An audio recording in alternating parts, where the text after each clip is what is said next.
পুরো বিশ্বকাপ জুড়ে অপ্রতিরোধ ছিল ফ্রান্স। কিলিয়ান এমবাপ্পে, ওসমান দেমবেলের দুর্দান্ত পারফরমেন্সে অনেকেই তাদের শিরোপার সবচেয়ে বড় দাবিদার হিসেবে দেখছিলেন। তবে সেমিফাইনালে সেই স্বপ্ন থামিয়ে দিল শক্তিশালী স্পেন। ডালাসে প্রথম সেমিফাইনালে ফ্রান্সকে 2-0 গোলে হারিয়ে 16 বছর পর আবার বিশ্বকাপের ফাইনালে উঠেছে লা রোহারা। ঐতিহাসিক এই জয়ের পর স্পেনের তরুণ তারকা লামিন ইয়ামাল সামাজিক যোগাযোগ মাধ্যম এক্সে 2 হাত তুলে একটি ছবি পোস্ট করে ক্যাপশনে লেখেন আলহামদুলিল্লাহ। মাত্র একটি শব্দে সে বার্তায় ছুঁয়ে যায় লাখো ফুটবল প্রেমীকে। মুহূর্তের মধ্যেই পোস্টটি ছড়িয়ে পড়ে সামাজিক যোগাযোগ মাধ্যম জুড়ে। অনেকে এটি শুধু জয়ের উদযাপন নয়, বরং কৃতজ্ঞতা ও বিনয়ের প্রকাশ হিসেবে দেখছেন। মোজো বিরাট কারবার জিতে নাও ফ্যামিলি কার, স্পোর্টস বাইক ছাড়াও লক্ষ লক্ষ নিশ্চিত গিফট। ম্যাচের 22 মিনিটে ইয়ামালের উপর ফাউল থেকে পাওয়া পেনাল্টি থেকে গোল করেন মিকেল ওয়াইটসাবাল।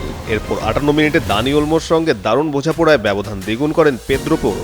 ইয়ামাল পরে একবার বল জালে জড়ালেও অফসাইডের কারণে গোলটি বাতিল হয়। এদিকে ম্যাচ জুড়ে স্পেনের সংগঠিত ফুটবলের সামনে ছন্দ খুঁজে পায়নি ফ্রান্স। এমবাপ্পে, দেমবেলের আক্রমণও স্প্যানিশ রক্ষণভাগকে ভাঙতে ব্যর্থ হয়।